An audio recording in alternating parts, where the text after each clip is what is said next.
It's GC here, and we're back for Wednesday's comics. Let's get it on. So Batgirl 38. We have a lot of things to talk about in this issue.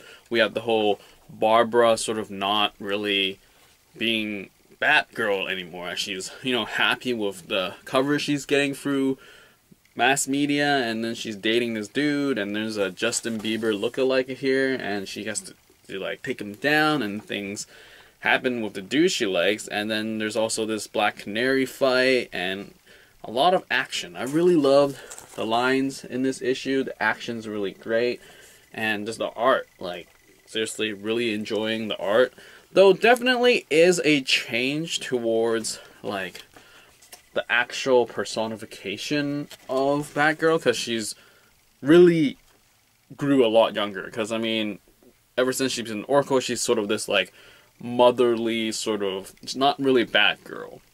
And now for her to go back to college and act the way that she acted in this issue, it's understandable that she probably was this to begin with, but they shoehorned her into a mother figure. But now she's releasing herself and yeah, I'm still a mid-20-year-old, which, it's weird because, comic people don't age. But anyway, it was an enjoyable issue, and can't wait for more. Next up, Guardian 3000 issue 4. This time around, we get a narrative from Vance Astro, and it talks about him getting his powers and how he got into all of this stuff. And there's not much in terms of the actual lead, but really, it doesn't matter. I just read it because of the art and the timeline. It's so far out, and it's just, I don't know, I'm just enjoying the heck out of these things. And then all these Iron Man sentient stuff happening is pretty interesting as well.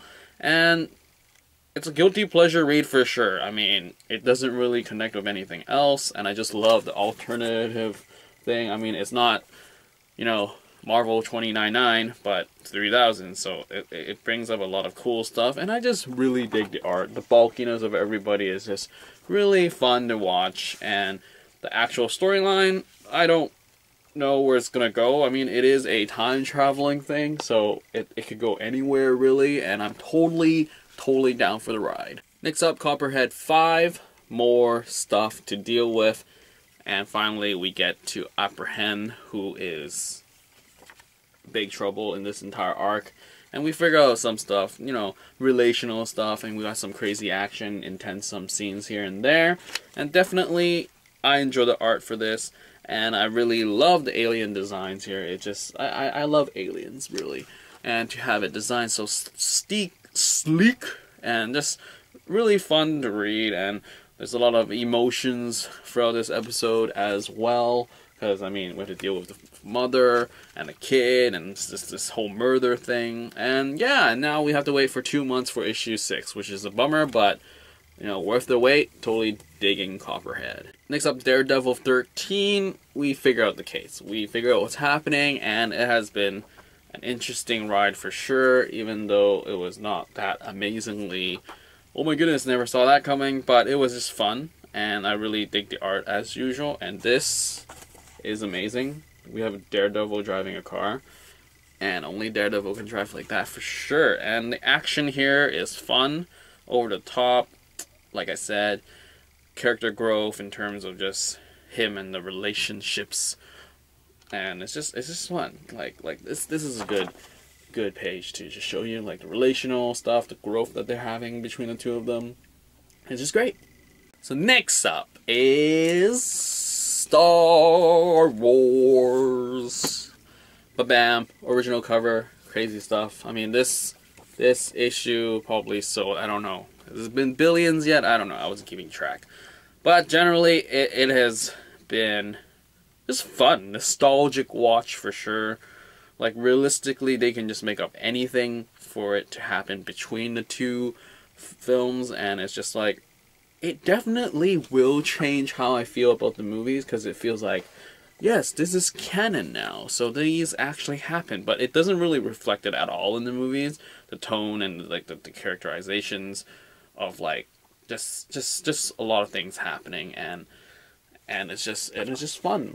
It's kind of you get to oh yeah, I don't know how to really see it as in is it a standalone thing, but it isn't. So it's definitely hard to read in terms of that feeling. Like this part, like what happened to that sort of thing. I think it's been inferred in books where I haven't read them that there is a confrontation, but I'm just happy that it's here.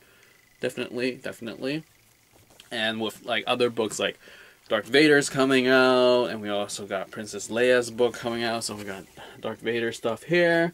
And then we also got Princess Leia, like I said.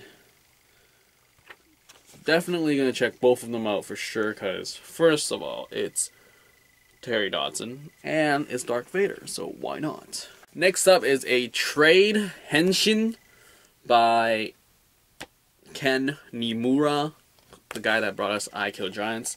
Henshin is a short story collection, and so far I only read the first short story because time don't got much. But it's definitely interesting read. It was pretty intense, and the subject matter is like, here's some random pages for you to check out. And it was just interesting. The subject matter was definitely like, whoa, did not see that coming at all. And that was interesting. Art is simplistic.